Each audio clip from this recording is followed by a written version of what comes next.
नमस्कार दोस्तों, एक बार फिर से स्वागत है एक और नई जानकारी वाली वीडियो में। मैं हूं आपका दोस्त गिरीश। दोस्तों, समय समय पर आपके लिए छोटी से छोटी जानकारी मैं लेके आता रहता हूं और मेरी कोशिश रहती है कि आपको नई नई जानकारी दूं, स्पेशली जो बिगिनर होते हैं उनको भी नई नई जानकारी दूं, क्योंकि जो बिगिनर होते हैं दोस्तों उनके लिए एक छोटी छोटी जानकारी बहुत काम की होती है।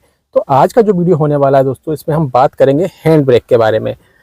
तो आपको पता है कि ज़्यादातर गाड़ियों में मैनुअल हैंड ब्रेक आपको देखने को मिलता है, लेकिन जो हाई बजट वाली गाड़ियाँ होती हैं उनमें आपको इलेक्ट्रॉनिक पार्किंग ब्रेक देखने को मिल जाता है। तो यहाँ पर हम मैनुअल जो हैंड ब्रेक है इसकी बात करेंगे। और जैसा कि मैंने कहा कि जो बिगनर है उनके लिए ये वीडियो बहुत हेल्पफुल होने वाला है, लेकिन अगर आप पूरा वीडियो देखेंगे तो मुझे लगता है कि सभी के लिए ये जानकारी वाला वीडियो होने वाला है।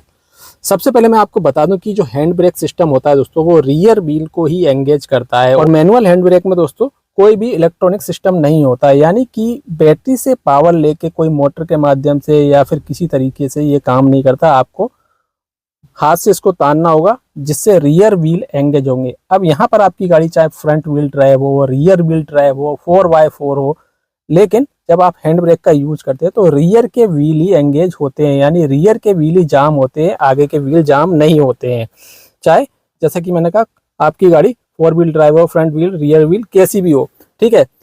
अब ये जो सिस्टम होता है दोस्तों किस तरह से काम करता है वो जानते हैं। देखिए यहाँ से जो है आप इस लीवर को जैसे ही तानते हैं ना, तो इसके नीचे एक वायर सिस्टम गया हुआ है। जिस तरह से हमारी जो स्कूटी होती है, स्कूटर होते हैं या फिर बाइक होती है, उसमें क्लच सिस्टम होता है। जब हम क्लच को दबाते हैं तो एक वायर के माध्यम से क्लच काम करती है।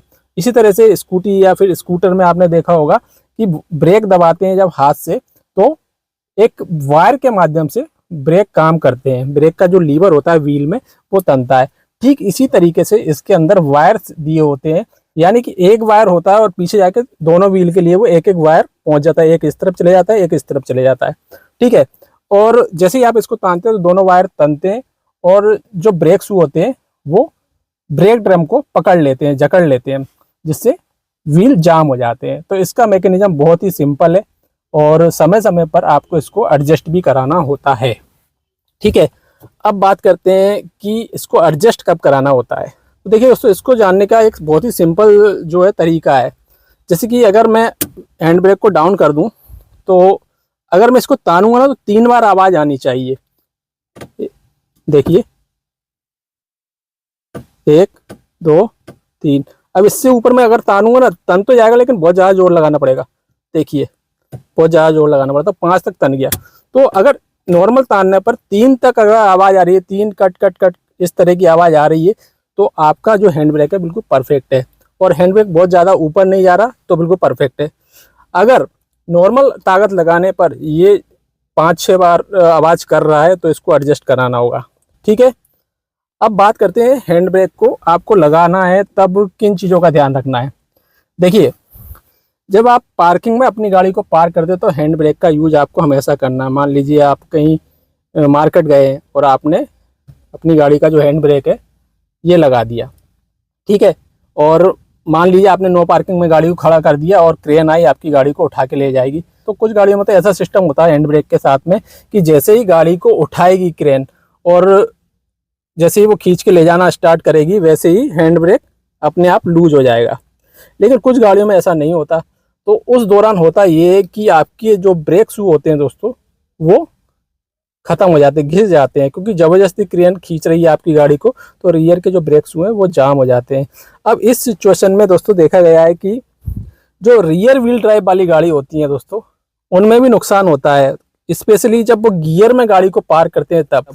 तो अगर आप अपनी गाड़ी को प्लेन सरफेस पे पार्क करते हैं, स्पेशली आपकी गाड़ी में रियर व्हील ड्राइव सिस्टम दिया गया है, इनके लिए मैं बोल रहा हूँ, तो गाड़ी को न्यूट्रल ही रखिए। अदरवाइज आपकी गाड़ी का जो इंजन है उसमें भी प्रॉब्लम आ सकती है, ठीक है। अब लंबे समय तक पार्क करते समय हमको इसका यूज़ किस तरह से करना है वही मैं आपको बता देता हूँ। देखिए दोस्तों, जब भी आपको लंबे समय तक अपनी गाड़ी को पार्क करना है, जैसे कि 1 आध महीने के लिए या फिर उससे ज़्यादा, तब आपको लॉन्ग टाइम तक हैंड ब्रेक को लगा के नहीं रखना है। हर हफ्ते आपको थोड़ा सा हैंड ब्रेक को डाउन करना है, उसके बाद हैंड ब्रेक को तान देना है। अदरवाइज क्या होगा दोस्तों, आपके व्हील जाम हो जाएंगे। फिर आपको पूरे व्हील खुलवाने के बाद ड्रम में जो जाम ब्रेक्स हुए हैं उनको ठीक कराना होगा, यानी कि थोड़ा सा झंझट वाला काम हो जाएगा और गाड़ी कहीं जा भी नहीं पाएगी, मैकेनिक को ही आपको लाना होगा। तो ऐसा दोस्तों वैसे बहुत कम होता है, लेकिन आपकी गाड़ी ज़्यादा लंबे समय तक हैंड ब्रेक पर खड़ी हुई है, हैंड ब्रेक लगा के खड़ी हुई है, तो रियर व्हील जाम हो सकते हैं। इसलिए आपको गाड़ी को करना है गियर में पार्क, साथ ही व्हील्स में कुछ पत्थर वगैरह या लकड़ी के गट्टे वगैरह लगा के रखना है जब आप अपनी गाड़ी को लंबे समय के लिए पार्क कर रहे हैं। और ये चीज़ स्पेशली फ्लैट सरफेस होता है तब आपको फॉलो करना है, ठीक है। अब इसके अलावा जिन गाड़ियों में इलेक्ट्रॉनिक पार्किंग ब्रेक सिस्टम दिया होता है, तो दोस्तों उनके लिए थोड़ी दिक्कत ये रहती है कि अगर गाड़ी की बैटरी डाउन हो जाए तो ब्रेक सिस्टम काम ही नहीं करेगा, यानी पार्क मोड में गाड़ी जब खड़ी होगी तो व्हील लॉक रहेंगे और बिना बैटरी के ये सिस्टम काम नहीं करेगा। और जैसा कि मैंने कहा कि लंबे समय तक अगर आपकी गाड़ी खड़ी हुई है, चाहे वो इलेक्ट्रॉनिक पार्किंग ब्रेक सिस्टम वाली गाड़ी हो या फिर मैनुअल हैंड ब्रेक वाली गाड़ी हो, तो व्हील जाम हो सकते हैं। इसलिए लंबे समय तक जब भी पार्क करें तो आपको हैंड ब्रेक लगा के गाड़ी को पार्क नहीं करना है, गियर में पार्क कीजिए, साथ ही आगे पीछे के व्हील्स में पत्थर वगैरह लगा के रखिए। इसके अलावा अगर आपका कोई सवाल हो तो आप कमेंट में पूछ सकते हैं, मैं आपको कमेंट का रिप्लाई कर दूंगा। बाकी आपको ये जानकारी कैसी लगी कमेंट में ज़रूर बताइएगा।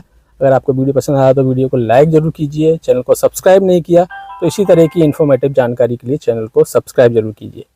धन्यवाद।